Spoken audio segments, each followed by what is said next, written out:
যাতে করে আগামীকাল জুম্মা 2রা জানুয়ারি এই জুম্মার নামাজের জন্যে হয়তো রোডে ব্যাপকভাবে জ্যাম সৃষ্টি হতে পারে। সেই আর একটা সুখবর আছে, আমাদের যত জামাতের গাড়ি যাবে সমস্ত গাড়ির জন্যে টোল ট্যাক্স ফ্রি করে দেওয়া হয়েছে আর করে দিলাম। আর প্রয়োজনে এখানে পেশাব পায়খানার ব্যবস্থাও করা হয়েছে, আপনারা দেখলেন। এবং আচ্ছা, রসুলপুরের হাইওয়ের পাশে এত বড় জায়গাটা আপনারা কিসের জন্য নির্ধারণ করেছেন? একটু জানালে খুব উপকৃত হতাম। এটা এই জন্যই করা হচ্ছে, আগামীকাল 2রা জানুয়ারি 2026 আপনারা জানেন কুইনানে একটা বিশ্ব ইজতেমা হচ্ছে। সেই ইজতেমায় কম বেশি 60-70 লক্ষ ছাপিয়ে যাবে লোক, এরকম সম্ভাবনা আছে।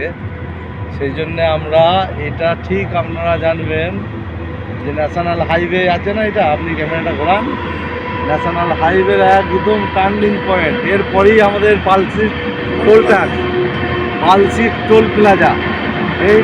এই টার্নিং পয়েন্টে আমাদের মেমারি থানার ওসি সাহেবের উদ্যোগে এই পয়েন্টটাকে আলহামদুলিল্লাহ পুরো একদম যত কিছু নোংরা আবর্জনা সমস্ত কিছু পরিষ্কার পরিচ্ছন্ন করে একটা ভালো পরিবেশ বানিয়েছে, যাতে করে আগামীকাল জুম্মা 2রা জানুয়ারি এই জুম্মার নামাজের জন্যে হয়তো রোডে ব্যাপকভাবে জ্যাম সৃষ্টি হতে পারে।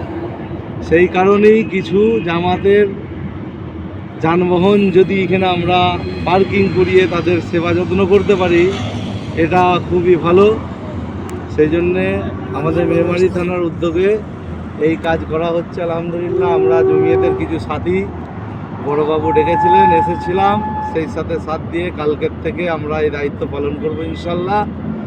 আর একটা সুখবর আছে, আমাদের যত জামাতের গাড়ি যাবে সমস্ত গাড়ির জন্যে টোল ট্যাক্স ফ্রি করে দেওয়া হয়েছে। আপনারা জেনে নেন যে কোনো গাড়িকে, যারা আমাদের ইজতেমার গাড়ি হবে সেই গাড়ির কোনো টোল ট্যাক্স লাগবে না। আপনারা বলবেন, প্রশাসনের তরফ থেকে বলে দেওয়া হয়েছে। আলহামদুলিল্লাহ আমরা দাঁড়িয়ে থেকেও বেশ কয়েকটা গাড়ি পার করে দিলাম। আর প্রয়োজনে এখানে পেশাব পায়খানার ব্যবস্থাও করা হয়েছে, আপনারা দেখলেন। এবং হালকা ফুলকা নাস্তারও ব্যবস্থা থাকবে ইনশাল্লাহ। আপনারা অবশ্যই প্রয়োজন মনে করলে এই জায়গায় হল্ট করবেন এবং বিশ্রাম করে যাবেন। ধন্যবাদ।